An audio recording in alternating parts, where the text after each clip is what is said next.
Ju e dini që nuk ka qeveri të pas luftës në Republikën e Kosovës, që ka mendu më shumë për qytetarin e Republikës. E para kemi rishpënda buxhetin, e dyta kemi fillu të krijojmë masa sociale, cilat e ndihmojnë çdo qytetar të Republikës, jo vetëm një shtresë saktume, po në mënyrë që të reflektohet në çdo celulë të jetës së qytetarëve.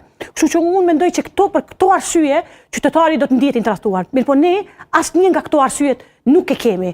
Ne po kërkojmë një Kosovë e cila ofron mirëqenie për çdo qytetar, një Kosovë e cila ka institucione funksionale. Ne kemi tani një kuvend me legjitimitet të plot, një qeveri me legjitimitet të plot, tani kemi përpara një sfidë për zgjedhjen e një presidentit, i cili me një mënyrë përfaqëson vullnetin qytetar, jo vullnetin vetëm partive politike.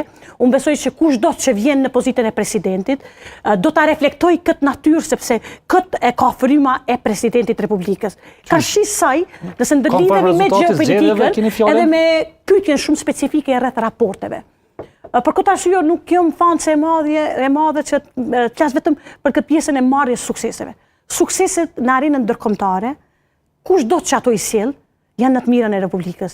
Edhe çdo qytetar i Republikës Kosovës, pa marrë parasysh taboreve politike, duhet t'i festoj ato, sepse ne jemi një shtet i vogël me kapacitete shumë të limituara, po dal nga dal duke konsolidu drejt rrugtimit ton euroatlantik. Në këtë rrugtim nuk ka kontribu vetëm politika, në fakt ka kontribu edhe qytetari i Republikës Kosovës. Sot ne jemi një nga vendet më të shuara në Ballkanin perëndimor për këtë demokraci. Demokracia është edhe reflektim i reziliencës qytetare, është reflektim i aspiratave qytetarit të Republikës Kosovës. Mbi 90% e qytetarëve të Republikës Kosovës